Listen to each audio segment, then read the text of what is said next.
Well, kia ora everybody and welcome. I feel strange welcoming you because this is really your conceptual home. This is the invention of your inspiration. And it's not new in terms of this has been going for a long time, but this kind of really is the future. We are seen if we are on screen. If we are not on screen, we are not seen. We have an Auckland museum which has a wonderful fashion tribute. It's not seen as much as what we see online, and so this is where our future is. We have to grapple with this or be overwhelmed by AI, which will make it up. And in the study of fashion are those moments of history that tell us the connections between our masculine and our feminine and our definitions of ourselves. So it's significant. We're standing very near the studio that Goldie had where he would pay Te Aho Tarangi, who was the engineer from the defences of Rangiriri, and he became obsessed with fashion later in life. This is a humble tribute to the clothes he would wear. They were much better. He always had a gold fob watch, and he would come into Goldie's studio and he would take off the best fashion he could find and put on rags and then pose for Goldie, who'd last relic of the marae and those paintings like that. And then he put on his nice clothes again and go home to ihumātao. There are moments in fashion that tell us stories of ourselves, but where we're standing within the current post-treaty settlement realm of Ngāti Whātua. So just to acknowledge Ngāti Whātua and to give recognition to one of their greatest heroes. His name was Kāwharu. And Kāwharu changed the political landscape of Tāmaki, and what triggered that was a contest. And that contest was for a symbol of mana, and that symbol of mana was a fashion garment. Its name was Pipi Te Wai. It was a dogskin cloak, which was, top-end fashion garments in those days. We didn't have bears anyway, so dogs were kind of it. And those dogs were the descendants of two dogs that were left on the beach out at Piha when Kupe circumnavigated Aotearoa. He came up the west coast, he saw fires in the hills, so he pulled in. Stayed there a couple of days, no one came and visited. And so he left two dogs on the beach. And when he sailed off, the dogs tried to swim after him. That was me pretending to be a dog. It kind of worked, eh? Yeah. The dogs tried to swim after him, so he did a karakia and made these huge waves come in. And so that's why on Piha Surf Lifesaving, you see those waves. Ngā ngaru toa or kupe, we call those. But it meant the dogs stayed, and those dogs and their descendants became references to place names, but in particular, the cloaks we made from those dogs became the signature fashion garments of authority. And the contest for Pipi Te Wai meant Kāwharu ended up in Tāmaki and set the foundations for Ngāti Whātua Ōrākei, Te Tau, Te Uringutu, me ngā oho hoki. Nō reira, me whakahono re te tāriki, ngā wai honui te pō. Me te kāhui ariki te whare o pō tātou, nō reira ko tēnei te mihi o te tehi o ngā maramari te waka o tainui, nō reira kānui taku mihi. E karakia tīmata mō tēnei kaupapa. Whakatagate au ki te uru, whakatagate au ki te tonga, kia mā kene ki uta, kia mā taratara ki tai, kia ia ki tātou kure e teo, auka. He hau, tihe mauriora. Kātu numia, kātu rāwea, whānau, haramai te toki, haumie, huie, taikie. Kia ora no tātou katoa. Kia ora. Right, everybody to their stations. Kia ora koutou. I'm Jennifer Whitty. I'm a fashion researcher, a sustainable fashion researcher, and I'm here to interview the wonderful Doris Dupont. Yeah, so I'm Doris Dupont, the wonderful Doris Dupont. So the person who established the New Zealand Fashion Museum, and has been involved in organising today, and we're here to share a little bit about what the Fashion Museum is. So, Doris, where is the Fashion Museum? The question that people always ask me, where is the Fashion Museum? The Fashion Museum today is here in the Auckland Central Library. The Fashion Museum is a digital first museum, so we don't actually have a building or a collection. We are where we are active, and so today we have been very active here in the library. So that's quite a bit for people to get their head around, but it means then that you're flexible and dynamic and responsive, and it reflects really the ambition of the Fashion Museum, which is to be accessible to everyone, and so to be in a space like this. There were people who have come specifically for things, but we've had this wonderful casual audience that was just at the library. Amazing, and has joined in, which has been wonderful. Totally, so really inclusive and public and encouraging. Yes, all of those things. Amazing. Yes, So if we were to say, what is the Fashion Museum? Well, so what is the Fashion Museum? The Fashion Museum originated really because there are collections of garments in all sorts of institutions, but garments that are underutilised. I mean, clothing is such a powerful tool to tell all sorts of stories. So to tell the stories of science, the materiality of fabrics, to tell stories about the history of a society, about the social norms. It's a language is another sort of rich theme that runs through clothing too. So it's this wonderful tool to be able to story tell with, and storing things in the basement doesn't do that. True, so we getting out and activating it and bringing it into people's lives. Amazing, yeah. So maybe if you wanted to go, like, when did you establish it and why? Yeah, so 2010 it was established as a charitable trust with a board. It started out with our very first introduction, really, before we had the website, was actually an exhibition. And so an exhibition, it was almost an exhibition that sort of introduced the Fashion Museum, because it was about a label called LJ. And LJ was a New Zealand clothing manufacturer who manufactured from 1938 to 1988. So in the story of those garments, you have 50 years of New Zealand social and cultural history. And so that is where we started. And since then, we've grown and responded to what's happening in society, where people's interests are. How do you decide on the on the subject? Exhibitions? For the exhibitions. So this is the Fashion Museum for people who haven't visited us before. This is us. We're just an online museum, and we have a range of things that we have done and collected over time. And so exhibitions is often our starting point. So an exhibition really is a question that we're trying to interrogate. And it arises probably from a social concern or something that's happening in society. So as I said, the LJ was the first one. The second exhibition we did was actually Black in Fashion. And Black in Fashion was on in 2011 when the Rugby World Cup was being played here, and it was inevitable. It was inevitable that Auckland, the whole of New Zealand, would be black. And so that question arose about why we're so obsessed with black and wearing black here in New Zealand. And the exhibition tried to, at least have that discussion. Have that discussion. And in this exhibition that's here today in the library is an exhibition about 11 years on.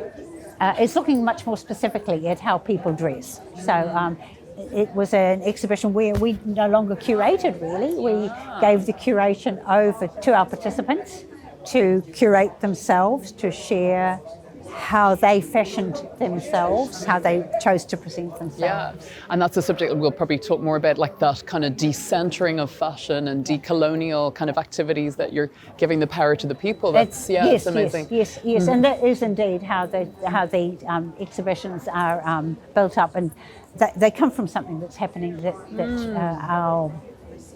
that we're interested in. The zeitgeist or the zeitgeist or a question that arises about value in clothing. Is there any memorable kind of insights you've gained, or what people have said about different exhibitions? Like, has it shifted their thinking? Well, I think the most remarkable thing about exhibitions is exactly as what's happened here today, that everyone engages with it. So men and women and children, old and young, all engage with that and feel empowered to participate and to have thoughts and feelings about their clothing.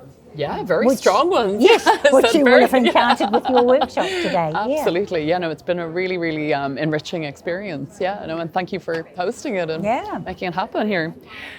Did you want to tell us anything about particular stories, and also what is in the exhibition? If what's in the exhibition? Yes. When in an exhibition, there are usually clothes around that theme. So, for example, home sewing. We did an exhibition, and so we had garments from people right across New Zealand. And the most beautiful thing about home sewn garments is you can have the same pattern and have two completely different dresses because people choose their fabric. Yeah, exactly. So it's a very much a creative process and a personal expression. Were you aware of how radical this was when you started it up? The Fashion Museum? Probably not. It probably was.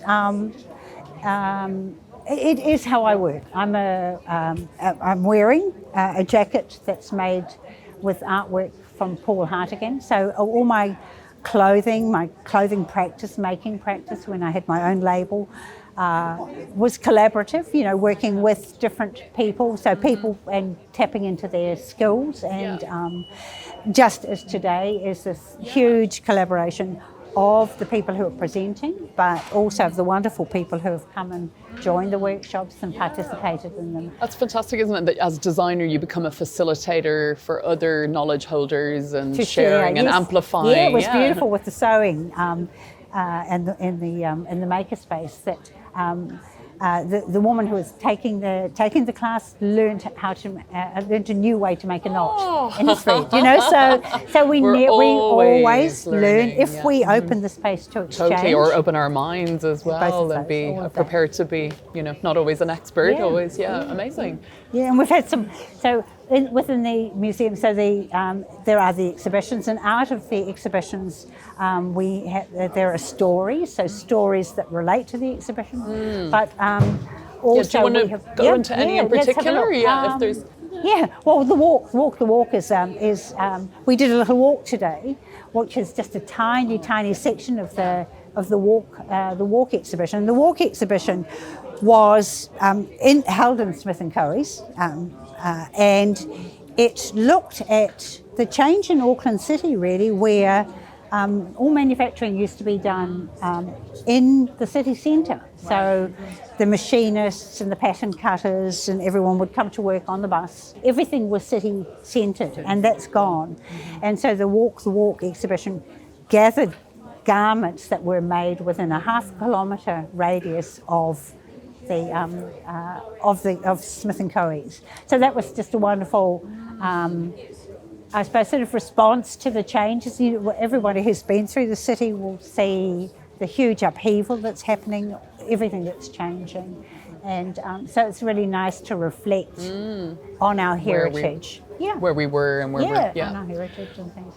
Walking backwards into the future. Walking backwards into the future. So all sorts. So there are personal stories. So Yanni Split is a designer primarily in textile arts. Tay Tibble is one of our participants in the Two Fashion exhibition.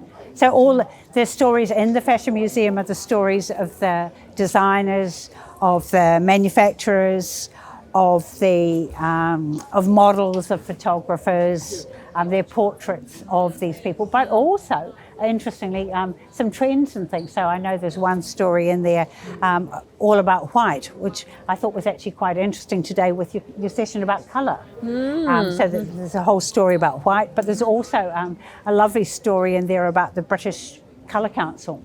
And the British Colour Council used to put out a sheet with all the colours that were coming out for next season. The British Colour Council. British Colour Council, and New Zealand followed the British Colour Council. But what was wonderful about it was that they said that these were the colours for the spring or the summer, which meant that the manufacturers produced the dresses and clothes in those colourways, but the milliners made their hats in those colourways, and the shoes. A lot of forward planning. A lot of forward planning. So you could buy an outfit with matching shoes and hat and handbag. Like because the the Colour Council had decided which colours we were wearing this year. Wow, yeah. society. Amazing, isn't it? That is incredible. So maybe just like knowing all you know, like this rich I read the archive, stories in the Fashion Museum. So you would be really well primed. What do you think the future of fashion is? Well, I think we saw it here today, right, absolutely, okay. in that helping people to connect to their clothing again. So not just looking good, sometimes it is just looking good, you just want to look good, or looking appropriate for where you're going, but also, owning it, caring it. I heard from someone about Diane's workshop, and she gave some, fantastic tips for people to help them care for their clothing, so to extend the life of the clothes. There is enough material in New Zealand for us not to have to import a single thing for already for decades. So wow. I'm hoping that all that caring and connecting again with your clothing, your own clothing, but also with the materiality of clothing, that people might and be more resourceful and creative. Exactly. Yeah. Wouldn't it be amazing if this was every day, this kind of space? Wasn't it? Yeah. Like imagine malls, shopping malls, something like this, where they're, sites of knowledge and resourcefulness, and not just... Yeah, not just new. Yeah. Yep. New and disposable. Yeah. So we've done exhibitions, we've done the stories that come out of that. So and then the collection. So we worked today upstairs. So we gather clothing. So the clothing that we bring together for an exhibition is documented and put into the Fashion Museum. So not real clothes, but photos of clothes. Okay. Photos of clothes, pictures of clothes.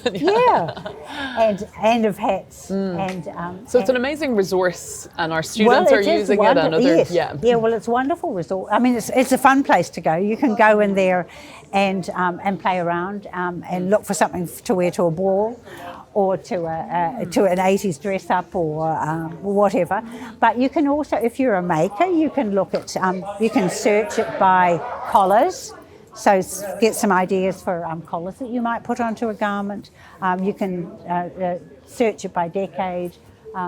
There's all sorts of ways. And the garments that are in here also, because they come from people in the community, it means that they have their story. They have the story of where the person bought it, or made it, or wore it, or repaired it.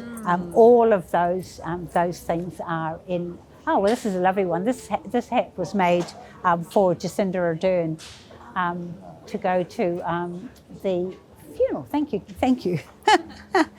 So this, That's right, Dolly Varden. Yes, and I read about this. This is amazing. It links in with Dolly Varden, who's a milliner, and her. I love that. Yeah, passing on the baton to the next generation, and I think that's also kind of what you're doing here. Maybe like as well, a lot of museums. Actually, the garments really belong to aristocrats, or the very upper class that had a big wardrobe, so they could preserve some things. Exactly. But you might that's one of my. I mean, when we started this, we said, the clothes that are in the conventional museums are useless clothes because they were never worn. I think that's otherwise they wouldn't be in good nick. Exactly. People don't maybe realise that they're not necessarily clothes that were actually worn. Yeah. And do you want to elaborate on that? No, that's good. That's exactly it. I just love that we celebrate clothing and the wearing of clothing and what it means to people. Why would you keep something? This is a beautiful story. These young women who were just, there was their last they just graduated from Teachers Training College and they went to the city. And to the celebrate. woman who, to celebrate. And one of the women who sent us this photo, she described too what each of these women were wearing. So this is, 1960, I think, something like that. 1958. Yeah. So from 1958, she gave us a story this year. She remembered what her friends Oh were my wearing. God! Wow. But that's that relationship with your clothing. That time, that place, Yeah. and you probably really considered your purchase and chose really. Well, they made them themselves. Oh, well, I think there's often. that. Yeah. Wow. But that you would remember, so many years later, a garment, and I think we had less, and we had much more affection and a relationship. Hard to care for too. So is there anything anyone wants to ask about the Fashion Museum while we're here? Ella. I have a question, but Ryan likes, I don't know Yep. If I had plans to contribute, like Yes. photos and stuff, how would I do that? Email hello@New Zealand Fashion Museum. Yeah. And you'll get a lovely reply. Whether it's a rejection or an acceptance, it will be a lovely reply.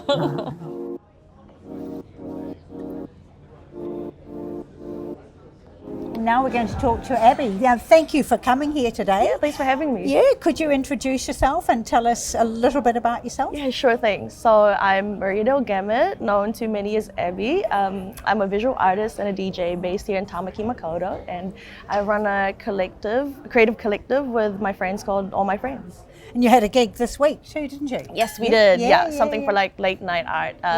We had an exhibition showing at Ellen Melville Centre, and artwork at the Strand Arcade, and then we did a rave at Exchange Lane. So thanks for dancing with us. Yeah, it was great. It was great. So you were the first part of our Two Fashion exhibition project. Yeah, that's right. Yeah, would you mind sharing with us what it was like to be part of that? It was really awesome that Edith initially reached out to me because it was over lockdown as well, so we had to be on the go.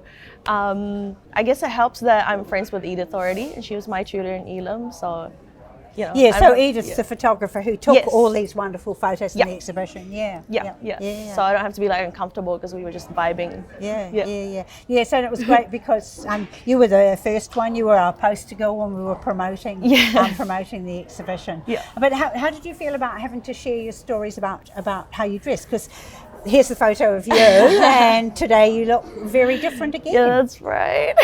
I guess like the whole process has made me really be more intentional about how I dress as well. Like even more so, I think with this one I talked to you about how I was being like feminine. I was like treating myself as like a doll because I have a doll there as well. Actually, I guess I can share my experience about how I dress myself when I DJ now. Yeah, great. Like I'm trying to make more of a difference if I'm like in DJ mode. Like I wear wigs now, like it's like really hyper feminine as well.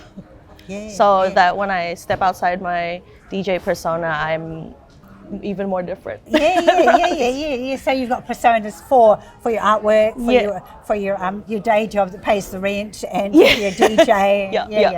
No, so it's great. So you just enjoy playing with clothes. I think that was very clear from the exhibition, that sort of playfulness. Yeah, great. Hey, well, thank you for coming. Thanks for having me.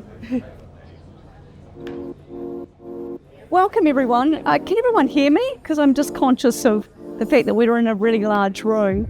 Anyway, I've been asked to talk about caring for clothes, and for me, caring for clothes is such a big topic that I've got so much content that it's kind of crazy. So I'm going to just see how far we get. And I wanted to really start with, I suppose, what clothes mean to me, and I suppose what my kind of, I hate the word journey because it's so hackneyed, but I suppose along the way I've gone from being just a clothes lover to someone now who really wants to be a guardian of clothes. And there's a Māori term, kaitiakitanga, which means guardianship, and it's typically used of the land and the sky and the sea. But I like to think that we can preserve those things as well by really looking after our clothes. And even if we're not going to keep them and we want to cast them on because they're not being worn anymore by us, we can still, I suppose, find good homes for them and also to take care of them. So I'm gonna start by talking about some of the, I suppose, I think I've probably in the last 10 years seen, close to 8,000 pieces of clothes. That's a huge volume. I see less and less, to be honest, because I'm getting more and more refined in terms of what I want to look at. But some of the common things that I see that are things to fix are hems. And there's a workshop today at 2 p.m. On learning how to do a herringbone, or we also call it a catch stitch. And I have to say, of all the stitches I've ever learnt, it's my favourite. So if you don't know how to do one, get yourself upstairs for 2 p.m. because it's just such a relaxing and meditative stitch to do. And it's interesting because I see a lot of hems that have still got staples in them. The hem that fell down at work, or sellotape even. And now and I used to do that too at work, but now I can't wait till a Saturday morning to fix a hem that's come down. And the other one too is depilling. I don't typically take in a lot of clothes that need a lot of depilling because often they're acrylic. And I just wanted to say that a lot of people are really crazy for depillers machines, the little shavers. I don't even own one. You can just use a shaver. So the main thing is, if you're going to depill and use a shaver, and same with the machine, always go with the grain of the fabric, don't go against. Don't ever depill cashmere, ever. Just use your fingers to, gently pluck. Holes and tears is another one that I commonly see, and I've just got some examples I brought in today in terms of patching holes. And the first one is, this is a 1980s jumpsuit that I got, and the button's finished here. And so when I picked it up for $1 on the last resort table, it had a big tear down there because it was always going to be difficult to get on and off. So I just put a zipper in, and I used an old metal zipper because I thought it was kind of more of a feature. It's 80s, so typically the seams on 80s garments are very narrow. We were starting to save money on clothes by then, or the manufacturers were, I should say. So I cut out the shoulder pads, which fortunately had been covered in the same fabric. So I think for patching, it's always a matter of, is there some spare fabric you can gain? I'm just showing you this one here because it's a very basic knitwear mend. And underneath I just obviously brought the whole together and then just did a little very basic heart on it, and it's really at the extent of my skill level. And I wanted to show you another one, which is, this is Diana, who's sitting over here. I actually broke my arm at one stage and I couldn't do any repairs. And Diana did this fantastic embroidery work on, this is I think it's about a 1960s Canterbury skirt. Unusually the labels actually is in the front of the waistband, which you don't see very often. But I think it might have been a uniform piece, but it had 2 bits of quite bad moth damage on the sides. So she did some really beautiful embroidery, which is what we would call a visible mend. And for those of you who don't do a lot of mending, if you want to do a search on visible mending on Google, you'll just come up with an absolute plethora of amazing techniques, particularly actually around knitwear. There's some really just stunning. I just never run out of inspiration. I've got another example too here, and this is just really about working with materials that you've got. This is a 1960s wool dress. It was a heavy wool, and it had some really bad moth damage in the front, so quite bad holes. And it was actually, I did this one over COVID, so I couldn't run down to Jeff's Emporium and buy any trim or anything. So I really just had to work with what I had, which to me is actually kind of nice because it's the essence of sustainability rather than buy something. What have we got in the haberdashery stash? And I had plenty of red rickrack, so I just put some red rickrack down through there. And then, and this is, I've got a section on my Insta page. I've just got some examples of some, I call them reviving, where I've fixed some things. So here it was just a kind of in progress shots. Obviously took me a while to do because I said, getting back to this, it took my time. So it might have been a couple of days delay. What else have I got? I've got, actually, just before we get to this one, I just want to show you this on I talked about the example of 80s garments don't have a lot of fabric to use. When you're dealing with older garments, and this is a dress from the 1960s, which I've turned inside out, I'll turn it right way around, but it had a hole at the sleeve join, quite a big hole. So luckily the lining on the inside of the facing here was quite big, so I just trimmed a piece out, and which you'll never know, and then I just zigzagged around the interfacing. And so it's great to turn these garments inside out and see what you've got to actually work with in terms of extra fabric. And the patch is a little patch there, so I tried to match the circle with the little bit I cut out, so that can just go around too for anyone who's interested in looking. And as I say, my expertise isn't really in doing a lot of really fancy repairs, but I just always think I'm just going to give it a go. And so I really encourage you guys to give it a go, or if you've got friends like Diana who can do amazing embroidery, that's always a bonus too. I've put up this Instagram page too, the Scene UK.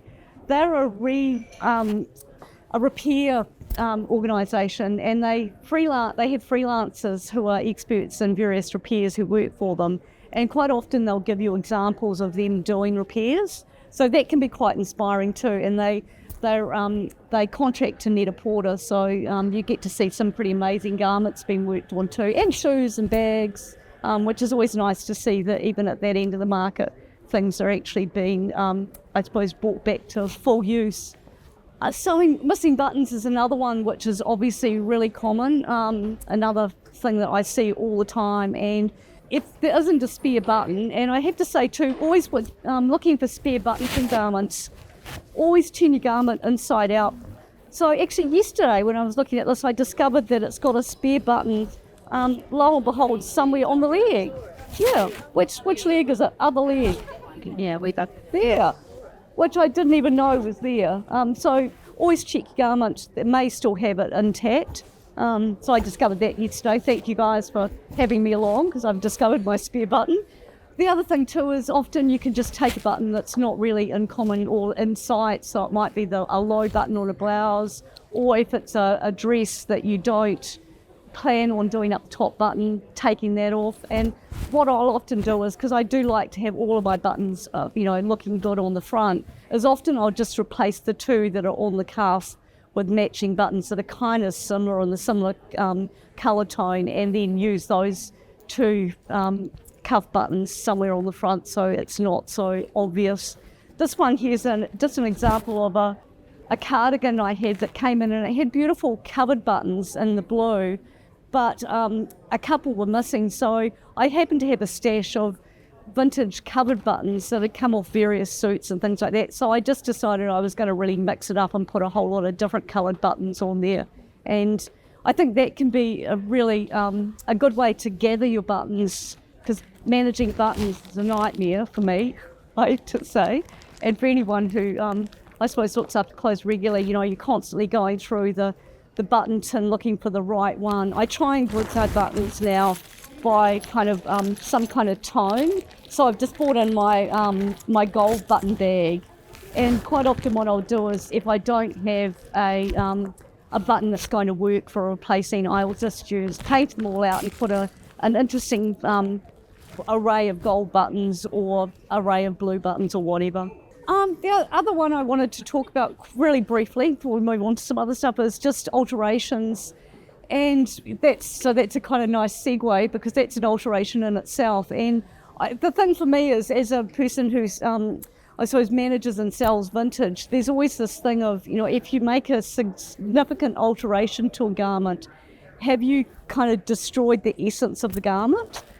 And I have to say I don't struggle with it too much, because usually the things that I want to alter are things that probably weren't kind of great examples in the first place. And as a design. So I've got this example of this gold dress, which was a lurex polyester. So the sleeves are really cute, but it's just too much fabric. So it was never going to look amazing on. So shortening it was a better idea for a design.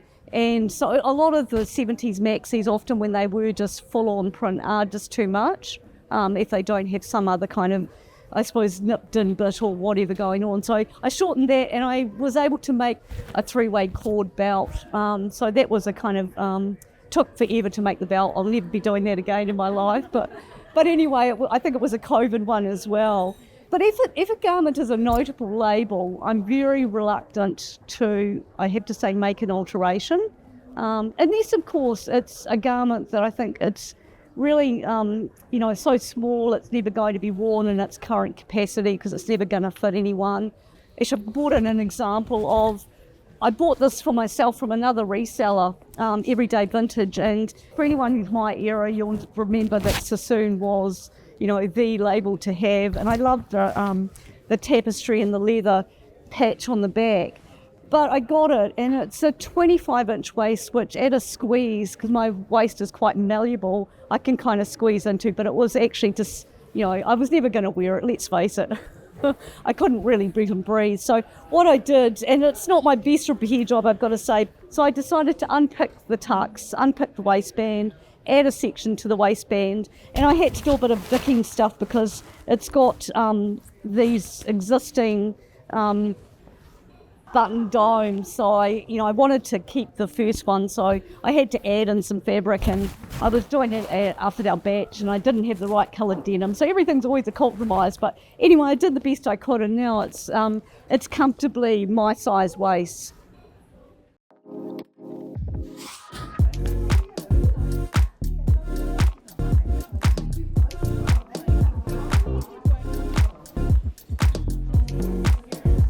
Denise, thank you for coming along today. Can you please introduce yourself? Hi Doris, I'm Denise Bainham. I'm a professional photographer. I've been a photographer for about 20 years now and on the board of the New Zealand Fashion Museum for the last 5. So regularly help out with these kind of events, doing pop-up fashion events where we get to photograph lots of amazing garments. So my background is I have shot a lot of fashion before. In my day-to-day job, I photograph people, so garments on people if you like. And I also have a personal project, an exhibition that's been travelling around New Zealand since 2020. So my work is incredibly varied. Yes, great, thank you. And this work's quite challenging in a lot of ways, isn't it? Because the figures are very static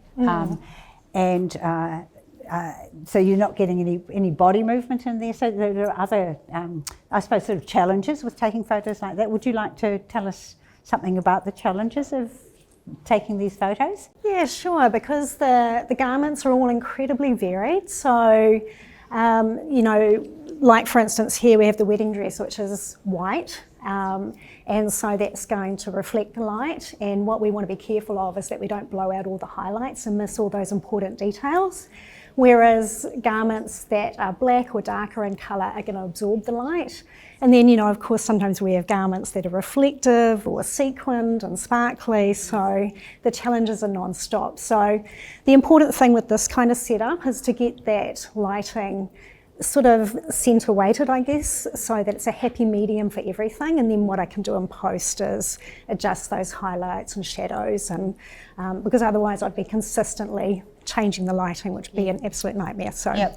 and that is one of the challenges, I think, of these photographs, is because on the Fashion Museum website we have very, very high definition images, so that you can zoom in and you can actually see a single bead on a garment or a stitch in a hem.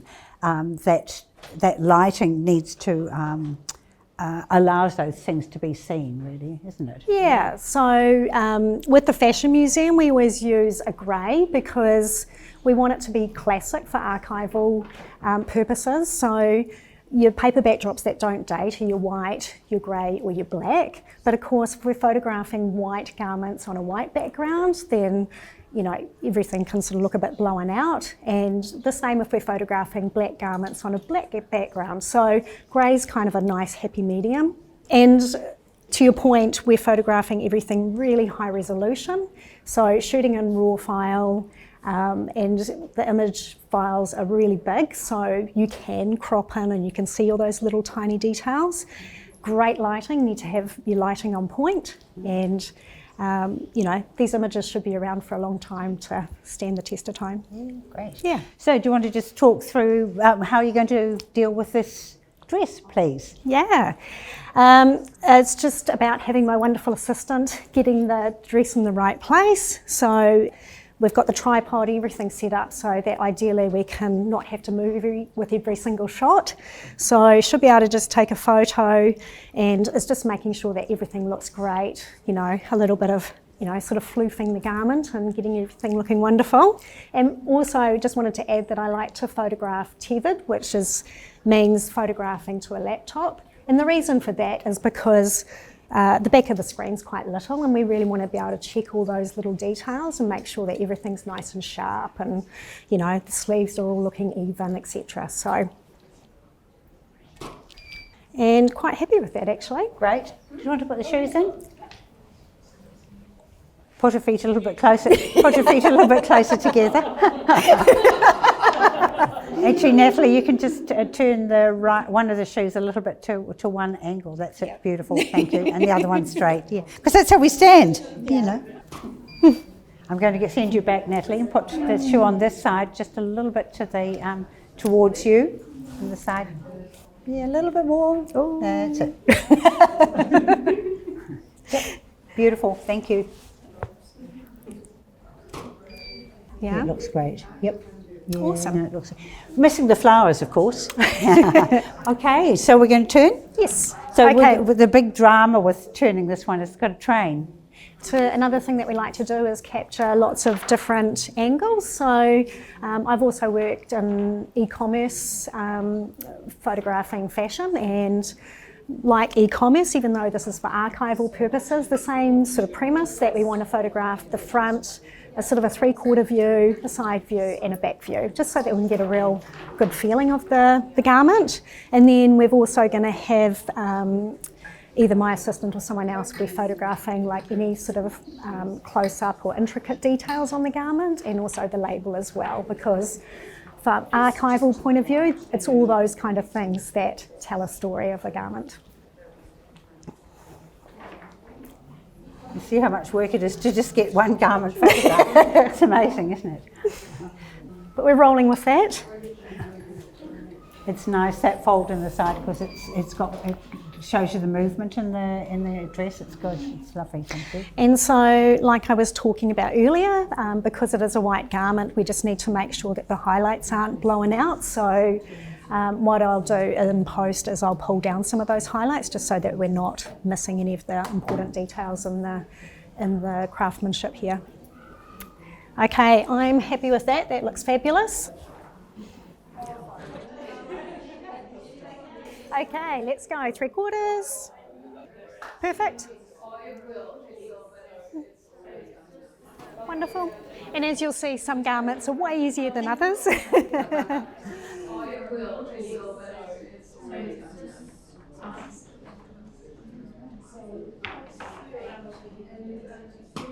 Can you just push this shoulder back a tiny bit?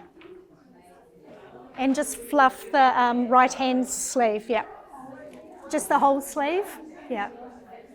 And it's interesting too, you'll see compared to the wedding dress how, this grey or dark grey sort of charcoaly fabric photographs so completely different. So as you can see, this is really standing out a lot easier. Whereas if we go back to the wedding dress, it can be very easy for highlights and everything to be blown out, and that's why I just want to make sure in the setup that the lighting's all really, it's going to work for both light fabrics as well as the dark fabrics, and then being able to adjust those in post so that we can get the best out of all the garments. So that one's done. Kia ora tātou, ko Keris Davidson toku ingoa. We're here at the pop-up photography studio, and we're here talking to Marilyn Santee and Deborah Smith about a collection of clothes that they developed together, a collaboration in the late 90s. But we'll swing back to the the 80s and when you first met, and then your first collaboration. So you initially met in the 80s, you were mentioning earlier. Yeah, I worked at a shop called Real Time on Ponsonby Road, and it was a shop that sold New Zealand decorative objects, decorative arts. Fantastic shop, wasn't it? Yeah, it was. Wonderful. And just had quite a special, beautiful interchange with Marilyn. And then in the 90s, Marilyn approached me to do some photography for her, and I was kind of uncomfortable about it. I didn't think I was a fashion photographer, and my brother said, "Don't be silly, let's just do it." And so we went off to the McGregor Museum at the Auckland University and photographed Marilyn's beautiful dress with this tiger skeleton. And I thought that would be the end of my photography career with Marilyn Sainty, but she just went straight for the tiger, and then it was all on. So we collaborated together right up till she retired. Seems weird saying you retired because you're the most unretired person I've ever met, but stopped designing clothes in New Zealand, and was it 2005, I think. And that culminated in the exhibition Object Space? Yes. Yeah. Wonderful. So this collection of garments here, this was from 1988, 1989? That's right. Yeah. 1998. Sorry, 98. 1998. Yes, yeah. And you were saying that Marilyn had been producing a number of garments which had these blocks of fabric on the back. What was They were printed squares. Printed squares. Yes. And inspired by Rothko? Yes. Yeah. How did that come about? Oh, and I just went to an exhibition, a Rothko exhibition in Paris, and it really was very beautiful. And so when I came home, I started putting squares on. And did you invite Deborah to take that further? Yes, and I never remember these conversations, but I must have said, would you put some photos on the next phase. Was this the first series which had photos on it? I'm pretty sure it was. And this beautiful linen is really sort of classic, old school Marilyn sort of textile. Always had this great love of beautiful, high quality fabrics, and that's why so many of her clothes are still around, because there's such good quality fabrics and they've been beautifully made, and they've got lots of lovely secrets. Like they always have very beautiful linings and buttons, and it was really lovely to be asked to put your photographs on the clothing, because I saw a woman walking over Grafton Bridge wearing one of them, and it was quite thrilling. It's kind of nice when your photography gets outside of the white cube and goes off on its own private life, and so it was a beautiful opportunity. I'm really grateful to Marilyn. Like, just digging this box of stuff out has just reminded me of what an incredible time we had, and working with lots of women who weren't professional models. You know, they're all extraordinary women, and they've often got the feeling of a film still, haven't they, Marilyn? Yeah, especially that one, I think. Some sort of adventure or sort of fantasy. So you're really taking fashion photography a lot further than it was at the time, is that? I guess I didn't even really think of it as fashion. No. I just thought it was like they were just portraits of interesting women, sort of engaging in these narratives, you know, that were otherworldly or funny or melancholy.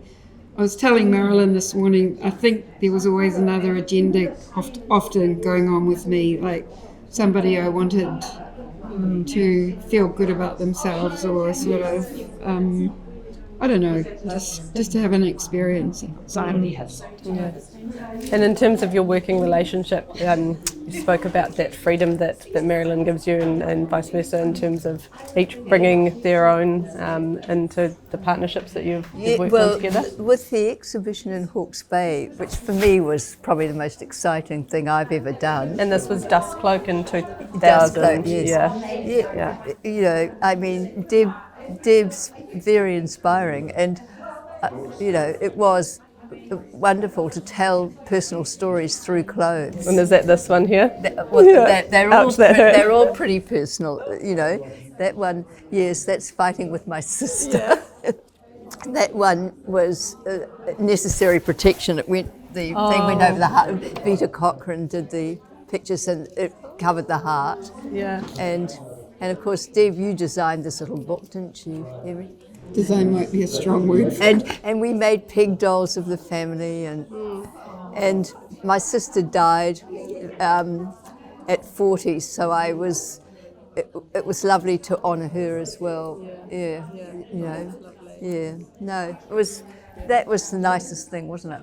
Yeah, it was pretty dreamy. It was my hometown, but Marilyn had grown up in a small town in New Zealand as well, so there were things we recognised. And we had this thing that a yoga teacher told us was woundology, where we just understood each other because we both had these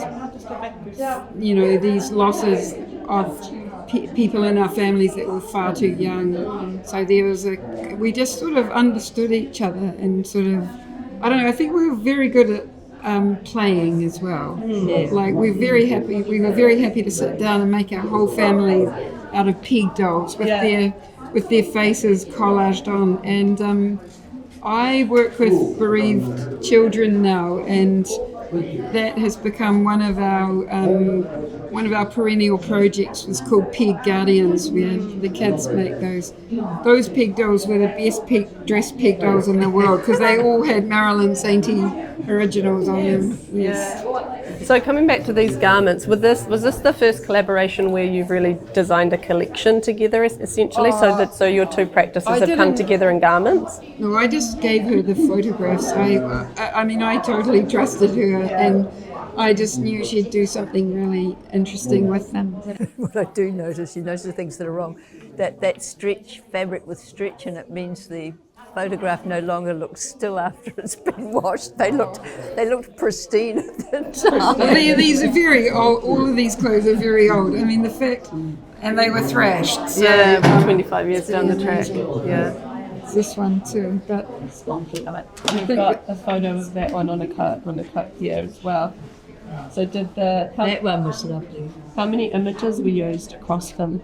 Well, quite a few actually. Like these were from the next year, and then the next year Marilyn would make T-shirts with images that I was exhibiting on posters around the city, so it just kind of kept going. Yeah, it's really nice. Well, that's wonderful. Thank you very much for sharing with us today. Thank you. Pleasure. Thank you. Kia ora koutou, ko Brooking Hui Auaha, ko Research and Engagement here at Auckland Libraries. So today for the research workshop, I just want to take you through some of the things that we're going to do. We're going to show you how to use our online resources. We're going to take a quick tour of the Level 2 research, and we're going to leave 30 minutes for you to try out some of the resources, which Anna's going to talk to you in a second. And today we're going to use the example of the New Zealand fashion icon, Patrick Steele. The most important resource over here are newspapers.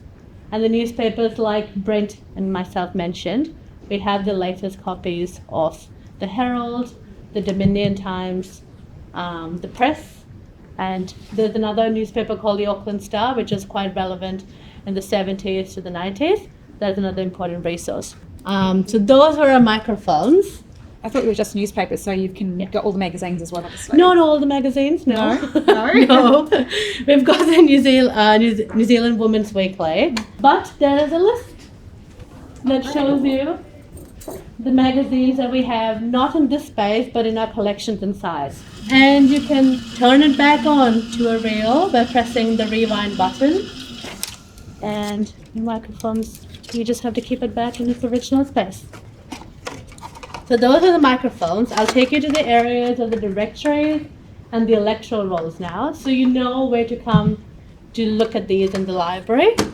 If you follow me, we have a really big family history section. And what's very important for family history is to be able to trace your ancestors and trace your people that you love in your whānau. So directories form a very important aspect of that, where we have telephone books, which I didn't know were a thing until I started working in the research center. didn't know what telephone books were. Apparently, books to look up numbers from the 1980s and 1990s, and we have telephone books that go up all the way to 2020. And just in this next one over here, we have the colorful electoral rolls, which can be used to find out the person's address and also their occupation. Electoral rolls are also helpful to find out who else lived in the family. Like, was there another Steele? Was there a Mama Steele and a Papa Steele? Like, were there siblings? That's something that you can find in the electoral rolls. But also, it's important to know that these are in the library, but also you can access them on Ancestry online. And the last collection that I want to show you are some of the magazines that we have. And if you follow me through here, bound copies of the New Zealand Women's Weekly, you can come and have a look. But also, we know that the designer that we were looking at today, Patrick Steele, was a local Aucklander. So there are some Auckland magazines over here, like suburban magazines, that you can look into to find more information about him, like the Auckland City Harbour News. We have the Aucklander, we have the Central Leader, we have the East Coast, Eastern Bay, Korea, and other magazines that will help you in your research. And these, another resource, not something that you could find online. So you'll have to come into the libraries, look through the multiple hundred pages to find your resources. Here in front of you are a few physical resources that you can look at. This is the Auckland Business and Trade Directory, which is useful for finding addresses of business. This is from the 1986. This is from 1990s. And I put a little bookmark in here where you can come in later and you can have a look and find Patrick Steele and find the address of where he was based in Parnell. Another example was the Auckland directories of telephone numbers. I couldn't find Patrick Steele in this, but you can find other designers and other people that you're researching through here. This is the electoral roll from 1984, which 1981, previously I showed you that he was in Remuera. In 1984, I can open this to you and you can find the Steele name in here. But in 1990, he was not in Remuera anymore. He moved to Pakuranga, which I found through Ancestry online website, because I could have been searching 1990s Remuera and would have been like, oh, maybe he passed away, or maybe something happened to him. But because we have an online resource to look at electoral rolls, I can confirm that he was in 1990s in Pakuranga, and you can come and have a look to see what he did, where he lived, what his occupation was then. And let's keep this over here. We do have the Auckland Star clippings. There's another cute photo of him, Patrick Steele, with the designer. And apparently he did a show on the Auckland railway station where he booked like a train from like Auckland to Aotearoa to do his fashion show, which is pretty cool, which was not there in Kura or like our online resources. Yes, please. Felix will tell you what to do. He's the photographer. Loving the gist. It's kind of just people having a little bit of a point of difference, maybe. I think we're catching people that catch our eye, and so it's kind of just grabbing them for 5 seconds, and then highlighting that they're having a little point of difference in what they're wearing, and obviously like acknowledging the fashion. This little helmet, pretty good. Various details. So it's looking nice. Yeah, so there's a bunch in there.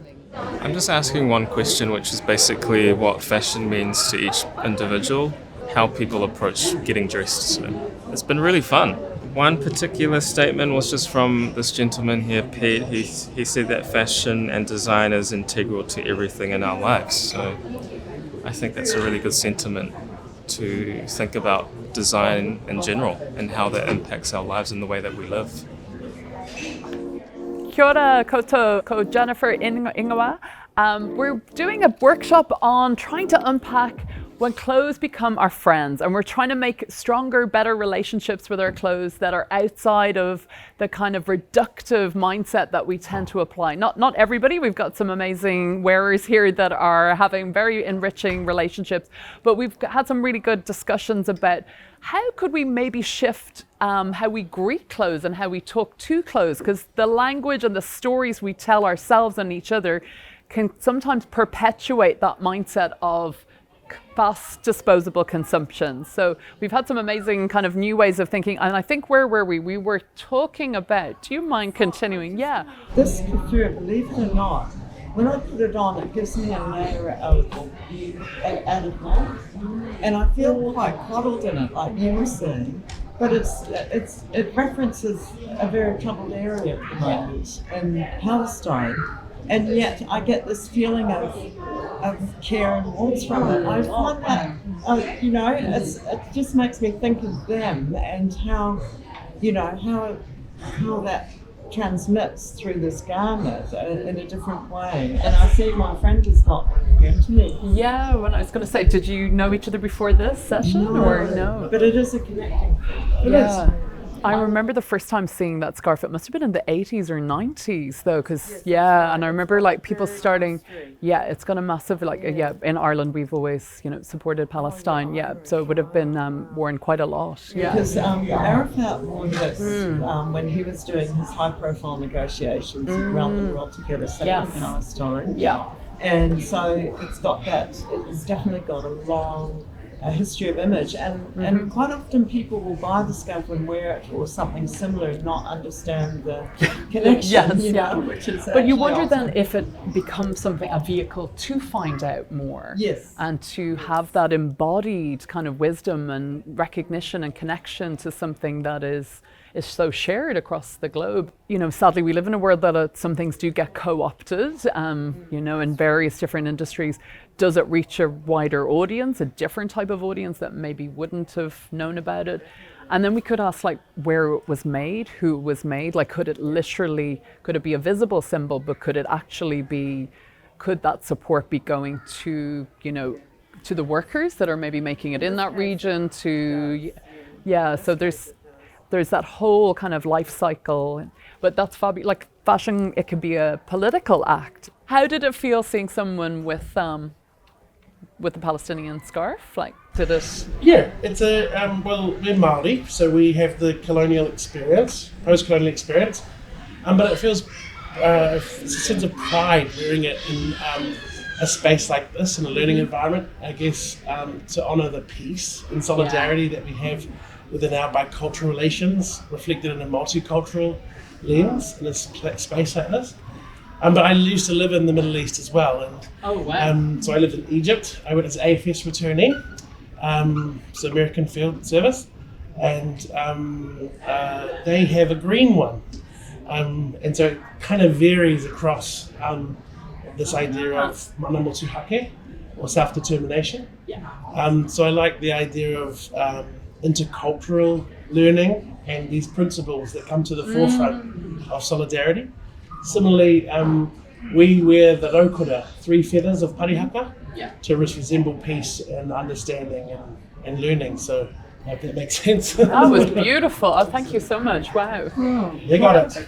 And yeah, absolutely. And like, you know, so much of our cultures through colonization have lost those connection to the meaning of symbols, and you think how much that's allowed us to then live more how can I say, sometimes shallow existence of, you know, purchasing or constant acquisition without knowing what they're trying to say and what their connection is to mana whenua, to land, to, it's... Can I give one example on something I see? In Te Ao Māori we have the pātiki, and for those of us that have been around, like Wynyard Kora, that's the tiles are all done in the pātiki, which is the shape of the flounder, which for guests, if you were coming to someone's house, you would put on your most hospitable foods, like the pātiki, flounders, abundant flounders.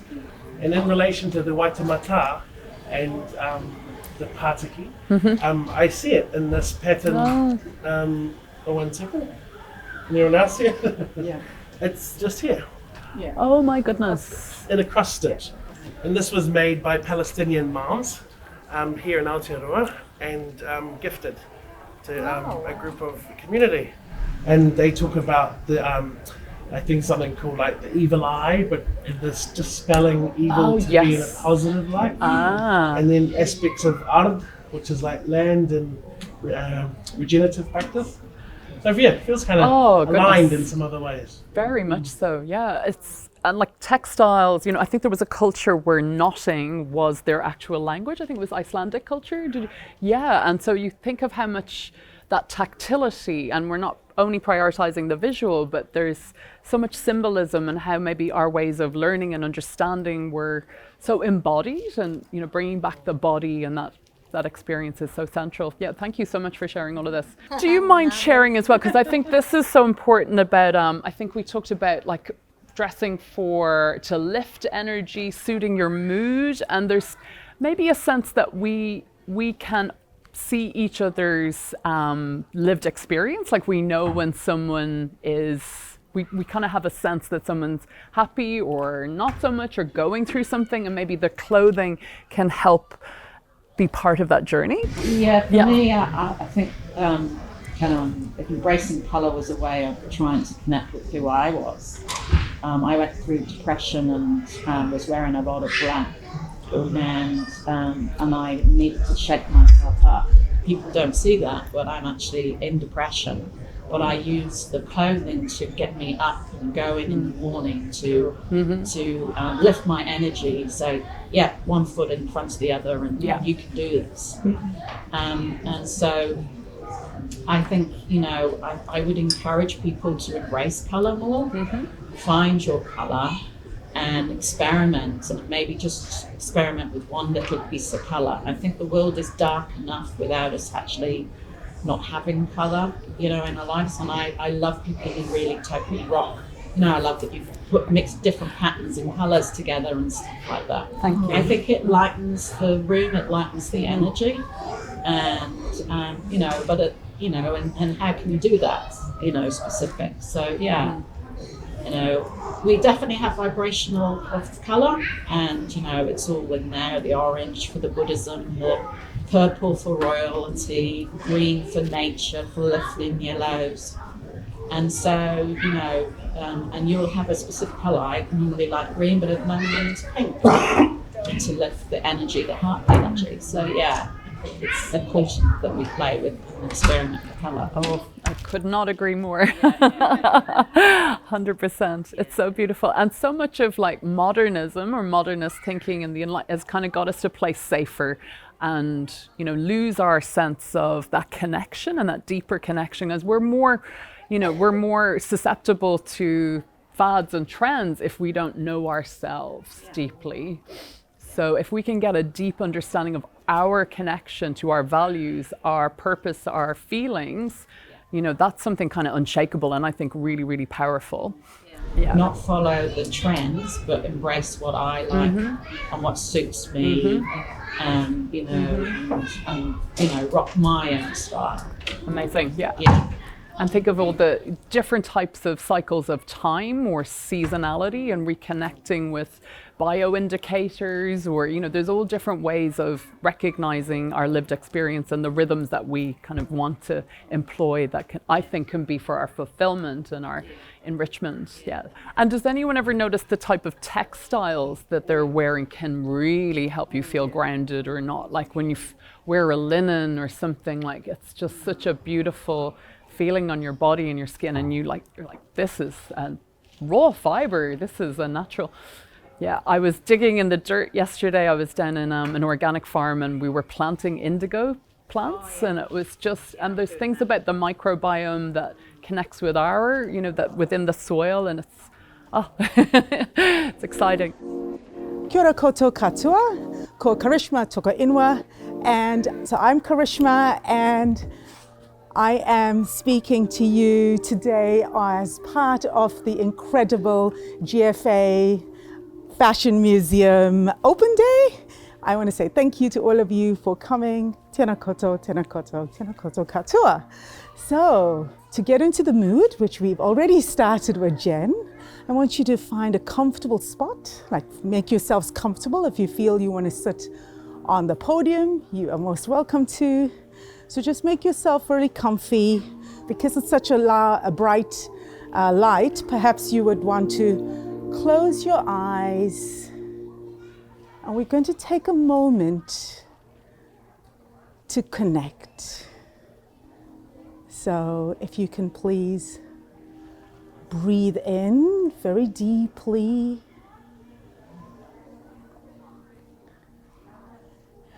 And breathe out. And as you breathe out all the tiredness. Breathe out all the noise you can hear. The next deep breath in,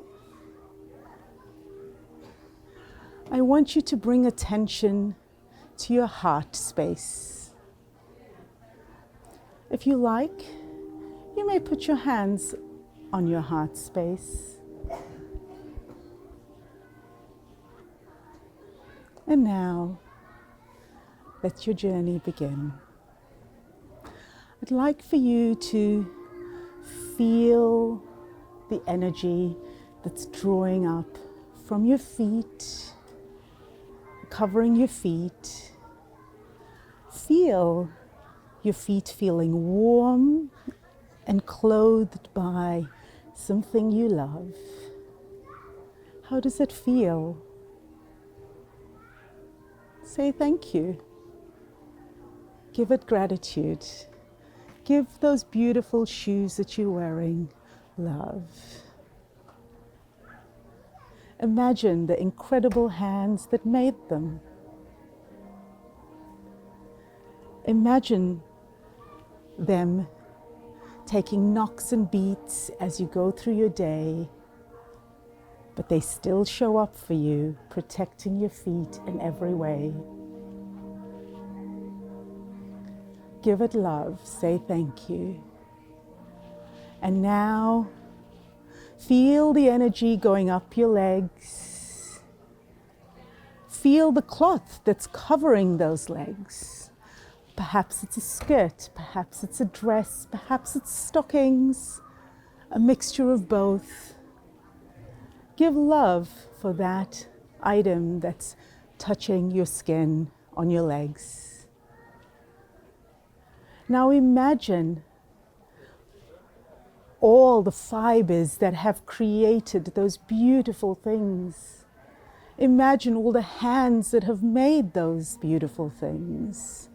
How many hours have gone into the creation of that beautiful pair of jeans, that beautiful pair of stockings, and give a thanks. And now I would like for you to go further up and to the top of your body and give thanks to the most warm, cozy covering that is covering the top of you. What are all the beautiful hands? What are all the beautiful makers? What are you feeling? What are the emotions that you feel in this amazing thing that's covering you and giving you warmth, giving you protection, giving you creative expression? What does it feel like? What are you feeling like? And now rise that energy up to your head and look down upon the whole ensemble that you are wearing. Feel its beauty in the million hands that have created it. Feel its beauty in the colors. Feel its beauty in the textures. Feel this connection and this love of this amazing outfit as if this was your most dear, your most treasured taonga, your most precious gift, your best friend. Give gratitude for that best friend that is your expression for today. Give gratitude for the way this beautiful ensemble makes you feel.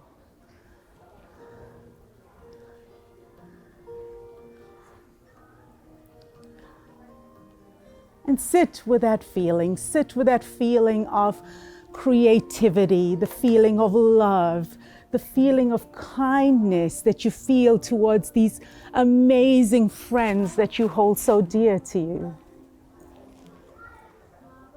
And as you're feeling this love, remember those hands. Remember the soil that these clots and fibers have come from. Our innate connection to Mother Earth through the cloth, through the hands, and enveloping us like our best friends do.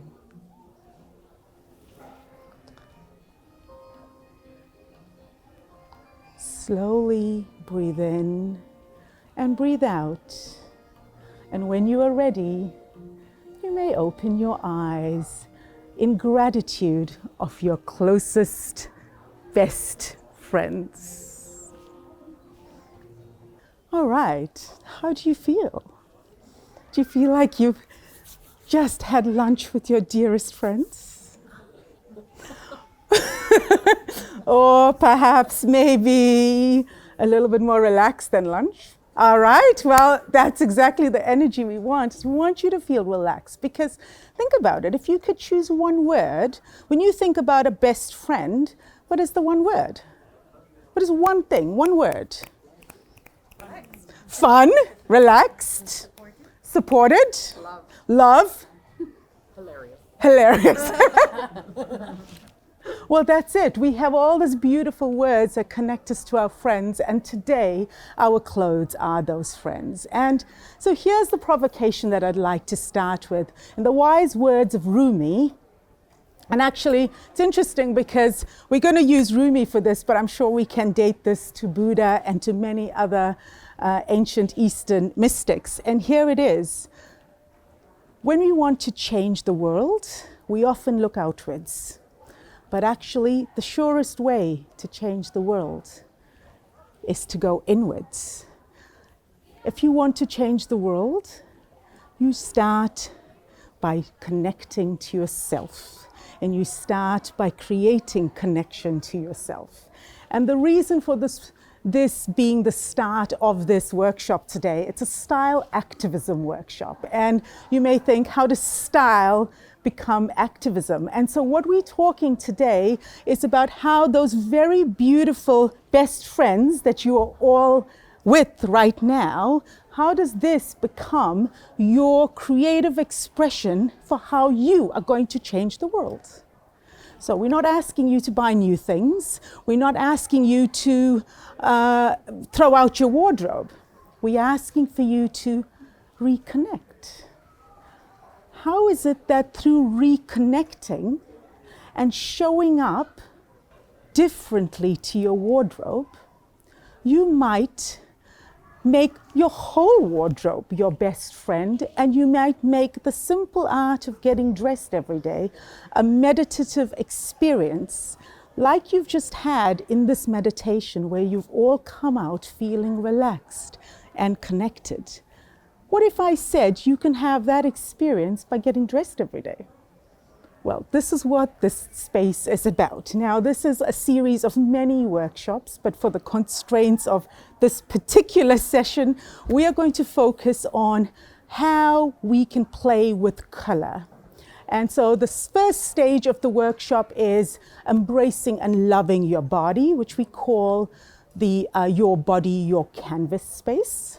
The second stage of that is when you look at color being the superpower. Now, in marketing, we have taught, and I am one of those people that have taught that for many years, we have taught that certain skins wear certain colors.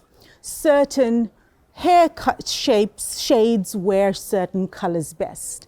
Now, perhaps that is true, but that is not the whole story of color, because color is actually frequency. Color is a wave, it's energetic. And so it's the energies of the body. The theory of color, and the theory that I'm coming to you from, is from the deep concept of Ayurveda and other many indigenous thinkings where color is actually a vehicle of the soul, and it helps us to create and to express and to heal through the choice of color. Now, traditionally, we wore color on our clothing, and the color was connected to a therapeutic medicine. For instance, the beautiful mustard yellow, which is traditionally in India, we've gotten the color from marigold and from turmeric. In Africa, we get the color from a specific kind of clay mixed with marigold to get that nice, like yellowy, mangoish, beautiful golden color. Now, those two elements then connect to us, and they connect to the spot of color, which is the solar plexus. And so at this point, I'm going to say to you that welcome to a journey where you learn about color being your superpower. And you've picked up a color today. What is that color to you? How are you feeling?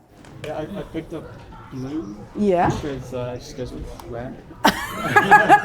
All right. You picked It goes with what I'm wearing. It goes with what you're wearing. All right, okay.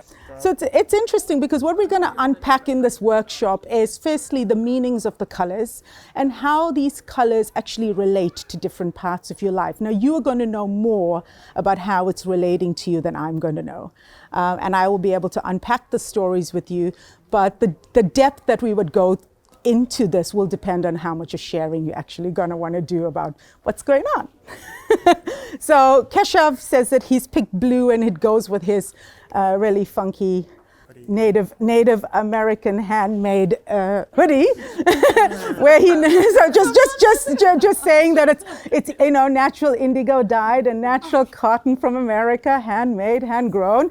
There's a story there. But okay. And also, your whole outfit, all the colors. You can go with all the colors. Because it went with my t-shirt and because there wasn't a bright red.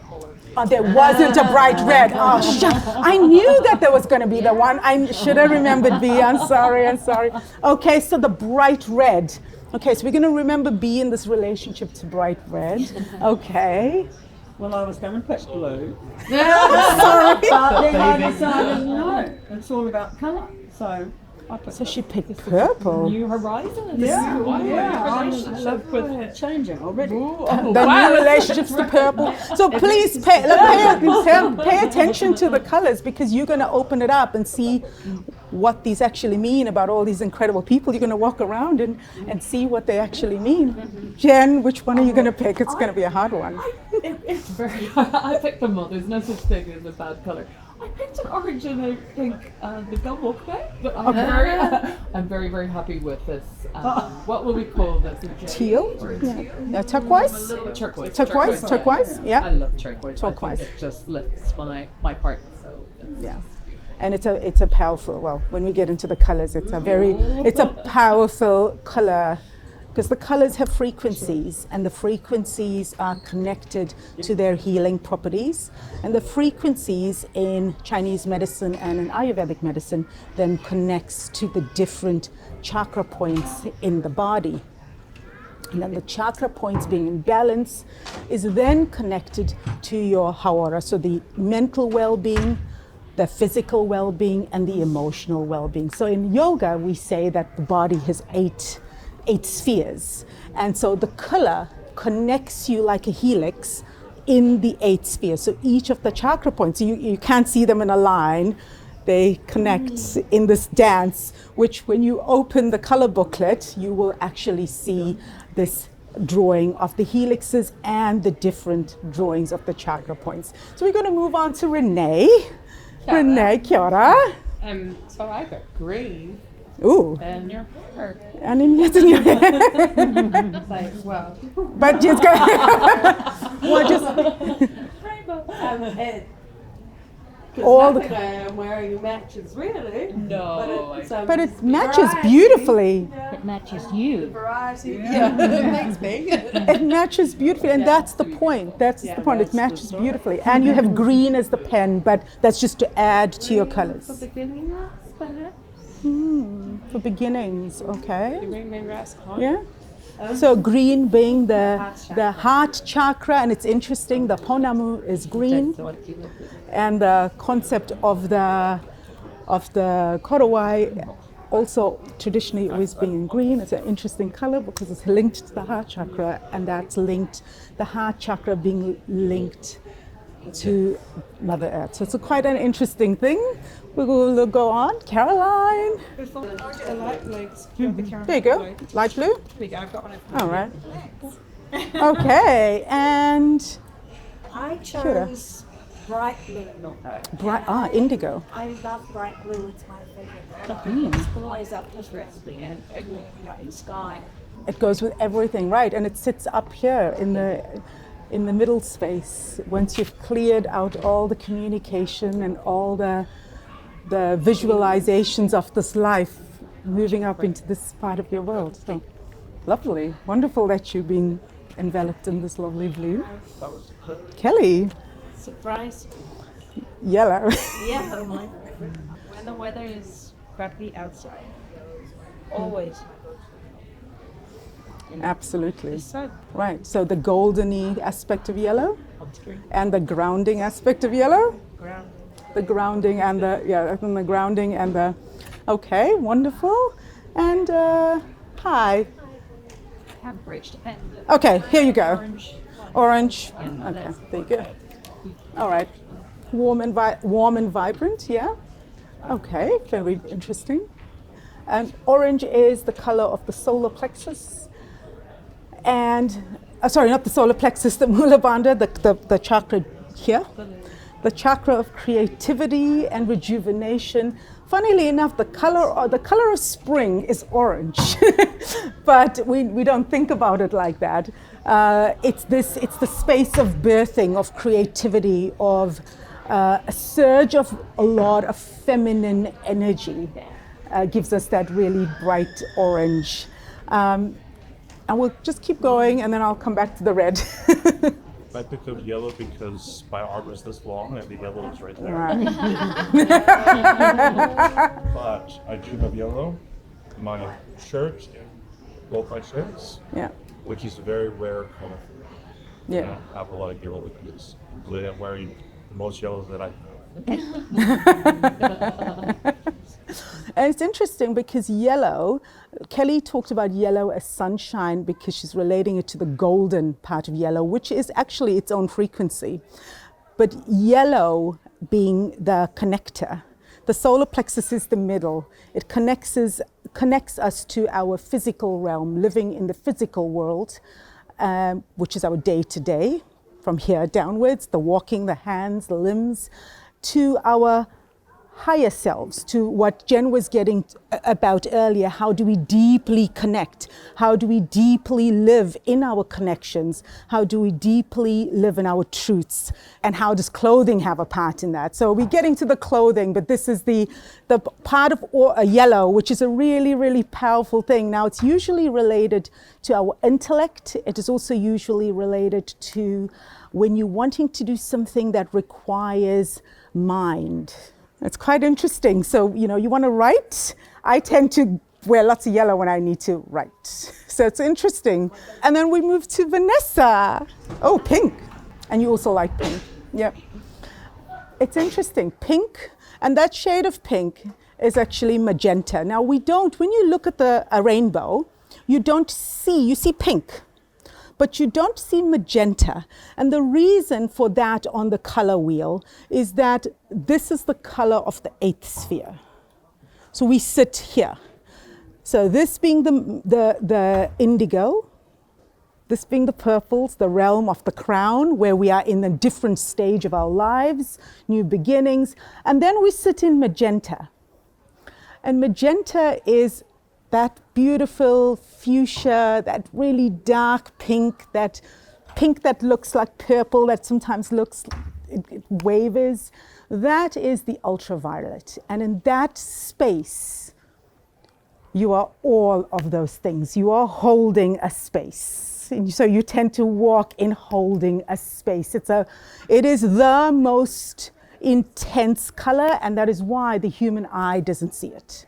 So we see the color, but we don't see the frequency. So when we see the refraction the reflection of light that gives us the rainbow, we don't see magenta, but we capture magenta in the pink form. We capture it so that the eye can see it, but we can't see it, but we can feel it when we are wanting something very deep. It's an interesting color, it's an interesting connection to make. We'll move to some other colors, and then I want you guys to just have a big discussion about all of this information on color and where you are and how is it connecting to you. Oh, hi Ella. Nice that you could be here for us today. Would you like to introduce yourself for the cameras? Sure. My name's Ella. I am here to teach mending skills, resewing on a button and fixing a hem. I'm often here at the library on the third Saturday of the month mending for a repair cafe. And I used to work in making clothes and now I work in recycling clothes. Yeah, it's great. And you've lots and lots of skills on machinery, but also with the hand sewing, isn't it? And we called this little workshop Emergency Rescue, and I think you had some people earlier on who actually didn't know how to sew on a button, and so you taught them, and now we're having a hemming workshop, aren't we? So can you tell us something about what you're teaching and what these people have brought to and taught you too? Yeah. Sure. So we've been working on learning this herringbone stitch, which is the hand sewing stitch that you would use to secure your hem on your pant. It's an invisible stitch, so it looks really tidy on the other side, and it has this sort of zigzag shape. What's good about the stitch is that the zigzag nature means that it leaves the hem fabric some room to move and settle in a comfortable and tidy place. And as we're going along, we're just picking up one little stitch of the pant so that on the other side it looks really tidy. Yeah, show us. Yeah, great. Sure. I might start again. I actually just learned a really good knot from Mandolin. I can teach you a beautiful knot too, but carry on, yeah. In which she wrapped the thread around the needle. Is this the one that you know? I just learnt this. Yeah, it's great, isn't it? Yeah. And then grab the knot and drag it down the thread and then catch it at the end. I just learnt that. Oh, cool. Oh, well, see, that's what's so lovely about a sewing workshop, isn't it? Yeah. So I've got my single thread with a knot at the end, and I've got the loose piece through my needle. What you first do is you catch your thread just in the hem, not going through the pant. Since you can't see it on the other side, it doesn't matter how big that stitch is. And then our needle goes through the fabric right to left, but we are sewing along left to right. So now, just to the right of that on the pant, I'm just going to pick up one stitch. I'm going about 5 mil above that hem. Needle right to left and pull that through. And then to the right of that, back down in the hem, picking up a stitch. Once again, you're not catching the pant, so it doesn't matter how big that stitch is. Needle right to left. And then you're ending up with sort of a mountain shape with a little cross at the top and bottom. Going back up to the top there, picking up just one stitch. And then down to the right of that, picking up the hem. So what we're left with is a stitch that is really secure in the fabric, but gives the hem some space to move, looks really tidy on the other side, and then you just carry that all the way along the hem. Beautiful. And how are you guys going on your hems? Just a bit of experimentation going on here with the hems, yeah. So how are you finding them to do? Oh, easy. Like you've got to pay attention, and because it seems not quite logical that you're going in two different directions. Yeah. But once you work it out in your head that's what you're doing, you certainly get into a rhythm of it. And I've never done this before, but I'll produce this. I'm proud. Yeah, and sewing with a single thread too. It would be very for me to sew with a single thread. Yeah, it's really cool. Yeah. Well, carry on with your hems, ladies. Thank you. Thank you. So we're stopped here outside number 300 Queen Street. And 300 Queen Street was actually the first address of Mary Ann Smith's shop, which was called Smith's Cheap Drapery. Except, of course, it wasn't actually here because the numbering, people who do research will know that a lot of the things have changed over time, and one of the things that's changed is the numbering on Queen Street. So in 1880, when Mary Ann Smith set up her store, number 300 was up the road a little bit further on the corner of Airedale Street in Queen Street. This book here was published in at their 125th anniversary, so they're 144 years old now, but there's a beautiful illustration of her shop, which I'll pass around. So there you are, Smith's Cheap Drapery. So like a lot of department stores in New Zealand, they were started by women. People think that it was the sort of pioneer men who came to New Zealand and established business, but they were actually started by women, and this is one such case. So Mary Ann started the cheap drapery. She went so well in the 1880s with so many people coming in who needed clothes and textiles that before long she had to get her husband to come and work with her, also Smith, William, and her brother, Andrew Coe. And they joined the company and it became Smith and Coe's Drapers and Clothiers, yes. So that was, and in 1884, they were renting that place up there. But this place here, where the Mac part is of Smith and Coe's, came on the market, and they bought that. And so they bought that very, very first shop on Queen Street in 1884. About 10 years later, they had bought the shop next door, which is the other shop front, and they bought the shop behind. So it had expanded already hugely, 2 stories, 3 stories high. That one at the back was later in 1926. There was an opera house there. It was called Fuller's Opera House. It burnt out. Smith and Coe's, who were doing really, really well at this time, bought it. And so that's the expanse of it. And so later on, when we step inside, you will still see, you can still, in Smith and Coe's, see the 4 buildings. So this is the shop window. And shop windows in the time when people still shopped by coming to Queen Street and shopping, the windows were where was a sort of, where you saw what was happening, what was in fashion.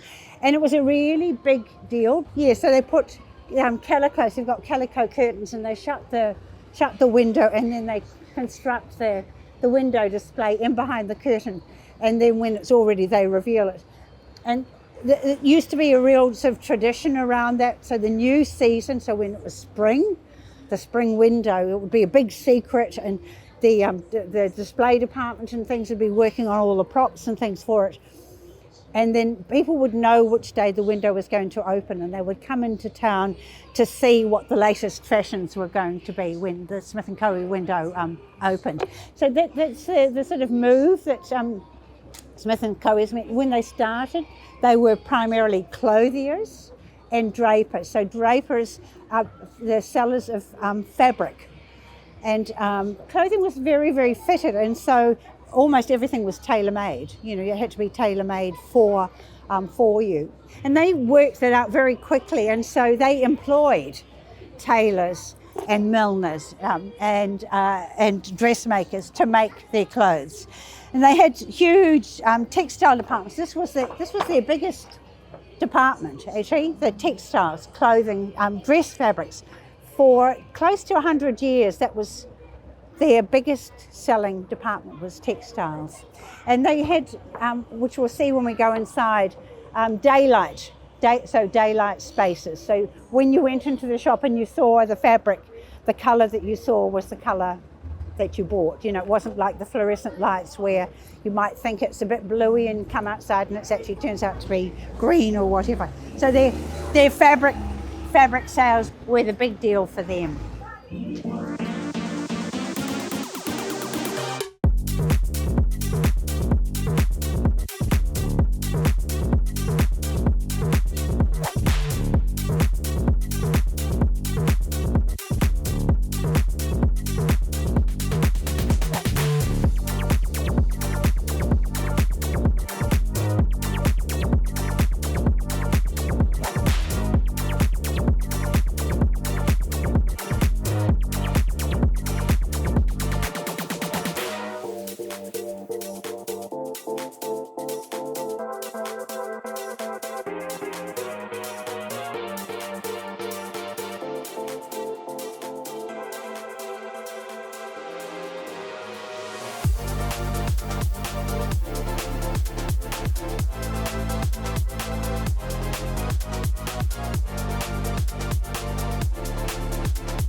Nau mai e na hua o te wao, o te nakina, o te waitai, o te wai Māori, nā tāne, nā rongo, nā tangaroa, nā maru. Ko ranginui e tui o nei, ko papatuanuku e takoto nei, tūturu o whita ka whakamaua kia tina, Tina. haumi e hui e, Tai e.